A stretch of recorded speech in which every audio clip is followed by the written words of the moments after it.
രാത്രി എത്തി, ഇരുട്ട് പരന്നു. പക്ഷേ തിരുവനന്തപുരം നഗരത്തിലും കലോത്സവ നഗരിയിലും അതുപോലെ തന്നെ കേരള വിഷന്റെ പവലീനിലും എന്തായാലും തിരക്ക് ഒഴിയുന്നില്ല. രണ്ടുപേരും അതിഥികളുമായിട്ട് അവിടെ റെഡിയാണ്. നമുക്ക് ആദ്യം റിയാസ് KMRലേക്ക് ഒന്ന് പോയി വരാം. റിയാസ്, ആരാണ് ഇപ്പോൾ കൂടെയുള്ളത്? ഏത് കലാ വിഭാഗത്തിൽ മികച്ചു നിൽക്കുന്ന ഏത് പ്രതിഭയാണ് ഇപ്പോൾ കൂടെയുള്ളത്?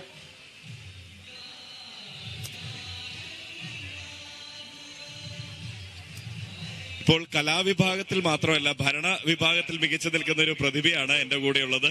തിരുവനന്തപുരം മേയർ ആര്യ രാജേന്ദ്രനാണ് ഉള്ളത്. മേയർ നമസ്കാരം. നമ്മള് കഴിഞ്ഞ ദിവസം എന്താ പറയാ കലാരംഗത്തുകൂടി മികച്ച ആളാണ് എന്ന് തെളിയിക്കുന്ന രീതിയിലുള്ള പ്രകടനം കാഴ്ചവെച്ചിട്ടാണ് പോയത്. മത്സരങ്ങൾ കണ്ടോ മേയർ? മത്സരം ഇന്ന് നാടകം കണ്ടു. പിന്നെ കഥകളി സംഗീതം കുറച്ച് കേട്ടു. 2 വേദികളാണെന്ന് കവർ ചെയ്യാൻ പറ്റിയത്. നല്ല കലാസ്വാദകയാണ്. അത്യാവശ്യത്തിൽ കൂടുതൽ. പാട്ടുപാടുന്നത് മാത്രമല്ല, മേയർ ഒരു നല്ല കലാസ്വാദക കൂടിയാണല്ലേ? കല ആസ്വദിക്കാനുള്ളതാണല്ലോ. എനിക്ക് തോന്നുന്നു എല്ലാവർക്കും അതിന് സാധിക്കട്ടെ എന്നുള്ളതാണ്. എല്ലാവർക്കും സാധിക്കുന്നുണ്ട്. ഇപ്പോ ഇവിടെ ഉള്ള തിരക്ക് കണ്ടാൽ തന്നെ നമുക്കറിയാം. നാടകത്തിന്റെ വേദിയിൽ പോയപ്പോ അവിടെ ഇരിക്കാൻ സ്ഥലമില്ല. ശരിക്കും തറയിലാണ് ഇരുന്നത്. നേരത്തെ സന്തോഷ് കീഴാറ്റൂർ ഉണ്ടായിരുന്നു നമ്മുടെ കൂടെ. അപ്പൊ സന്തോഷ് ഏട്ടൻ പറഞ്ഞ ഒരു കാര്യം എന്ന് പറയുന്നത് തറയിലിരുന്ന് ഞാൻ കണ്ടിരുന്നു. ഞാൻ 2 നാടകങ്ങളാണ്, ആദ്യത്തെ 2 നാടകങ്ങളാണ് കണ്ടത്. ഒരു രക്ഷയുമില്ല ആ 2 നാടകം. എനിക്ക് തോന്നുന്നു നാടകത്തിന് ഇപ്പോഴത്തെ ഒരു സാമൂഹിക പശ്ചാത്തലവുമായി കണക്ട് ചെയ്തുകൊണ്ടുള്ള വിഷയമാണ് എല്ലാം. അപ്പൊ കുട്ടികൾ അത് ഏറ്റെടുക്കുന്നു എന്നതിലുള്ള വലിയ സന്തോഷം നമുക്കുണ്ട്. ഒരു മെസ്സേജ്, സോഷ്യൽ മെസ്സേജ് നാടകത്തിലൂടെ കൊടുക്കുകയാണ് കുട്ടികൾ. അത് കൃത്യമായി രാഷ്ട്രീയ ബോധമുള്ള ഒരു തലമുറ. മറ്റൊന്ന്, വേറെ ഏതൊക്കെ മത്സര ഇനങ്ങളാണ് കണ്ടത്? ഇന്ന് 2 മത്സരമാണ്. ഒന്ന് നാടകവും കണ്ടു, കഥകളി സംഗീതവും. ഈ കഴിഞ്ഞ 2 ദിവസങ്ങളായല്ലോ. ഇന്നലെ പിന്നെ മുഴുവൻ നമ്മൾ ഈ സംഘാടക ചുമതലകളാണ്. ഈ വേദിയിലെ എല്ലാ മത്സരവും കാണാൻ വേണ്ടി പറ്റി. ഇനി മറ്റുള്ള തുടർന്നുള്ള ദിവസങ്ങളിൽ മറ്റു മത്സരങ്ങൾ കാണണം എന്നാണ് ആഗ്രഹിക്കുന്നത്. നാളെ ബാൻഡ് മേളമുണ്ട്. അത് ഞാൻ നേരത്തെ കഴിഞ്ഞ ദിവസം പറഞ്ഞതുപോലെ അതിന്റെ ഭാഗമായിരുന്നു കാർമൽ സ്കൂളിൽ പഠിക്കുമ്പോൾ. അപ്പൊ നാളെ അവിടെ ഒന്ന് പോകണമെന്ന് ആഗ്രഹിക്കുന്നു. ബാക്കി നമ്മുടെ ചുമതലകളോടൊപ്പം തന്നെ അതും കൂടെ കാണാൻ കഴിയണം എന്നുള്ളത്. തിരുവനന്തപുരത്ത് വന്നപ്പോഴാണ് അതിന്റെ ഭാഗമായത്. തിരുവനന്തപുരത്ത് അവസാനമായി 2016 നടക്കുമ്പോഴും കലോത്സവത്തിന്റെ ഭാഗമായിരുന്നു. പിന്നെ അതിനുശേഷം ഇപ്പൊ വരുമ്പോ സംഘാടകരുടെ കൂട്ടത്താണ്. അതെ, മേയർ ഇവിടെ വന്നപ്പോഴേ എന്നോട് ആദ്യമേ പറഞ്ഞത് പാട്ടുപാടാൻ പറയരുത് എന്നാണ്. പക്ഷെ ഞാൻ പറയുന്നത് എനിക്ക് അങ്ങനെ പാട്ടുപാടുന്ന അത്തരം കഴിവുകൾ ഒരുമിച്ച് ഇങ്ങനെ കൂട്ടപ്പാട്ടൊക്കെ പാടാനുള്ളത്. അതെ, എന്തായാലും അല്ല, ഞാൻ നന്നായി പാട്ടുപാടുന്ന രേണുകയൊക്കെ ഉണ്ട്. രേണുക വേണമെങ്കിൽ നമുക്ക് വിളിക്കാം. ഞാൻ അതുകൊണ്ട് ബോധപൂർവ്വം പറഞ്ഞു, ഞാൻ സിംഗിൾ ഐറ്റത്തിൽ ഒന്നും പങ്കെടുക്കാത്ത ആളാണ്. എല്ലാം ഗ്രൂപ്പ് ഐറ്റം ആയിരുന്നു. ഒരു ടീം സ്പിരിറ്റോട് കൂടി മാത്രമേ അപ്പോഴും ഉണ്ടായിരുന്നുള്ളൂ. അതെ, സംഘാടകയുടെ റോളിലാണ്. സംഘാടകയായി ഇപ്പോ എനിക്ക് തോന്നുന്നു അതൊരു വലിയ വ്യത്യസ്തമായ അനുഭവമാണ്. നമ്മള് സാധാരണ കലോത്സവത്തിൽ ഏതാണ്ട് 5 വർഷം പങ്കെടുക്കുമ്പോഴും നമ്മള് അവതരിപ്പിക്കുന്ന ആ ഐറ്റത്തിൽ നമ്മൾ കോൺസെൻട്രേറ്റ് ചെയ്യുന്നു. അത് നന്നായി പ്രാക്ടീസ് ചെയ്യുന്നു. നമ്മുടെ സുഹൃത്തുക്കളോടൊപ്പം നമ്മളത് പെർഫോം ചെയ്യുന്നു. സംഘാടകയാകുമ്പോൾ ഒരു എൻറ്റയർലി ഡിഫറെന്റ് ആയിട്ടുള്ള ഒരു മറ്റൊരു എൻഡാണ്.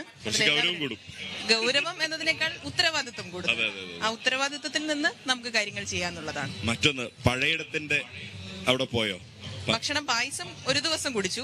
ഭക്ഷണം കഴിക്കാനുള്ള സമയം കിട്ടില്ല. കാരണം മിക്കവാറും ഉച്ച സമയം മറ്റേതെങ്കിലും വേദിയിലായിരിക്കും. അപ്പൊ അങ്ങനെ ഭക്ഷണം നാളെ കഴിക്കണമെന്നാണ് പ്രതീക്ഷിക്കുന്നത്.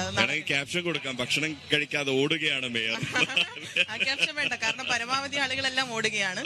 പ്രത്യേകിച്ച് മത്സരാർത്ഥികളെല്ലാം ഒരുപക്ഷെ അവര് മത്സരമുണ്ടെങ്കിൽ ഭക്ഷണം കഴിക്കാതെ തന്നെ മത്സരം കഴിഞ്ഞിട്ടൊക്കെ ഭക്ഷണം കഴിക്കും. പ്രത്യേകിച്ച് ഡാൻസ് ഒക്കെ ആണെങ്കിൽ മുഴുവനായി കഴിച്ചുകൊണ്ടൊന്നും നമുക്ക് ഡാൻസ് ഒന്നും കളിക്കാൻ കഴിയില്ല. അപ്പോ എല്ലാവരും അങ്ങനെ തന്നെയാണ്. കലോത്സവം നമുക്ക് ഒരുപക്ഷെ ഭക്ഷണമില്ല, ഉറക്കമില്ലാതെയൊക്കെ നമ്മൾ കാണുന്ന ഒരു കാര്യമാണല്ലോ. അത് രസമാണല്ലേ, നമ്മളത് ശീലിച്ചതാണ്. മറ്റൊന്ന്, ഈ ഇവിടെ വരുന്ന മത്സരാർത്ഥികളിൽ പലരും പറയുന്നു, അവരുടെ മത്സരം കഴിഞ്ഞു എന്ന് പറയുന്നവർ പറയുന്നത് ഒരു ദിവസം ഇവിടെ തങ്ങണം, എന്നിട്ടൊന്ന് തിരുവനന്തപുരം കാണണം. തിരുവനന്തപുരത്ത് എന്തൊക്കെയാ പ്രധാനമായിട്ട് കാണാനുള്ളത്? തിരുവനന്തപുരത്ത് ഒരുപാട് കാര്യങ്ങളുണ്ട്. ഇപ്പൊ കലോത്സവ വിശേഷമാണെങ്കിലും ഞങ്ങളെയൊക്കെ സംബന്ധിച്ച് ഒരുപാട് വിശേഷങ്ങളുണ്ട്. അതിൽ ഞാനെപ്പോഴും അഭിമാനത്തോടു കൂടി കാണുന്നത് വളരെ റീസെന്റായി നഗരത്തിന് കിട്ടിയ അംഗീകാരം തന്നെയാണ്. UN ഹാബിറ്റാറ്റ് ഷാങ്ഹായ് പുരസ്കാരം. ഇത് നിങ്ങളെല്ലാവരും അറിയുന്ന കാര്യമാണ്. എയർ ക്വാളിറ്റിയിൽ രാജ്യത്ത് നമ്മൾ ഒന്നാമതാണ്. ശുദ്ധമായ വായു ശ്വസിക്കാൻ തിരുവനന്തപുരത്ത് വരണം എന്ന് ഡൽഹിയിൽ ഇരുന്നു കൊണ്ട് പലരും പറയുന്ന ഒരു സാഹചര്യമുണ്ട്. അപ്പോൾ ശുദ്ധമായ വായു മുതൽ എല്ലാ കാര്യത്തിനും തിരുവനന്തപുരം വളരെ മുന്നിൽ നിൽക്കുന്നു. ശുദ്ധമായ മനസ്സുള്ളവർ വരെ. അതെ, തീർച്ചയായിട്ടും ശുദ്ധമായ നമ്മളെ പോലുള്ള മനസ്സുള്ളവർ ഉൾപ്പെടെ എല്ലാവരും ഉണ്ട് എന്നുള്ളതാണ്. തീർച്ചയായിട്ടും. ഇനിയിപ്പോ നാളെ ഏതൊക്കെ മത്സരങ്ങളാണ് കാണുന്നത്? നാളെ രാവിലെ എന്തായാലും ബാൻഡാണ്. അതിനുശേഷം മറ്റു കാര്യങ്ങൾ, നമ്മുടെ മറ്റ് ഔദ്യോഗിക കാര്യങ്ങൾ കൂടി ക്രമീകരിച്ചതിന് ശേഷമായിരിക്കും. എന്തായാലും ഇവിടെ നമ്മുടെ കയ്യിൽ എപ്പോഴും ആ ചാർട്ട് ഉണ്ടല്ലോ, മത്സരം എവിടെയാണ്. അപ്പോ പറ്റുന്ന ഇടത്തൊക്കെ പോവുക. പ്രത്യേകിച്ചും അവിടുത്തെ ശുചിത്വ കാര്യങ്ങൾ കൂടി നോക്കണം.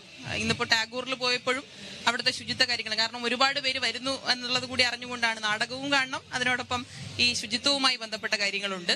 അപ്പോൾ അതുകൂടി പരിശോധിക്കുന്നതിന് വേണ്ടിയാണ് പോയത്. പക്ഷെ എല്ലാം വളരെ നന്നായി തന്നെ നടക്കുന്നു. നമുക്കറിയാം ഇത്രയും ആളുകൾ വന്നു പോകുന്ന ഒന്നാമത്തെ വേദി, അതുപോലെ ഭക്ഷണശാല, ഇവിടെയൊക്കെ പരിശോധിച്ചു കഴിഞ്ഞാൽ ഒരു പ്ലാസ്റ്റിക്കും ആരും വലിച്ചെറിയുന്നില്ല എന്നുള്ളത് ഒരു പ്രധാനപ്പെട്ട കാര്യമാണ്. ഇപ്പൊ 2 ദിവസത്തെ ഒരു കണക്കെടുക്കൽ നമ്മൾ ചെയ്തിട്ടുണ്ട്. ഒരു കണക്ക് നോക്കുമ്പോൾ സാധാരണ ആഘോഷ പരിപാടികൾ നടക്കുന്നതിനേക്കാൾ മാലിന്യത്തിന്റെ ക്വാണ്ടിറ്റിയിൽ വലിയ കുറവ് വന്നിട്ടുണ്ട്. അപ്പോൾ ജനങ്ങൾ ഇത് അക്സെപ്റ്റ് ചെയ്യുന്നു എന്നുള്ളതിന്റെ ഒരു പ്രധാനപ്പെട്ട ഒരു ഭാഗം കൂടിയാണ്. അതില് നമ്മുടെ തിരുവനന്തപുരത്ത് നിന്ന് മാത്രമല്ല, കാസർഗോഡ് മുതൽ ഇങ്ങോട്ട് വന്ന എല്ലാവർക്കും ഒരു നന്ദി കൂടി ഞാൻ ഈ അവസരത്തിൽ പറയുന്നു. ഇനിയുള്ള ദിവസവും നമുക്ക് അങ്ങനെ ഒന്ന് മുന്നോട്ട് പോകണം എന്നുള്ളതാണ്.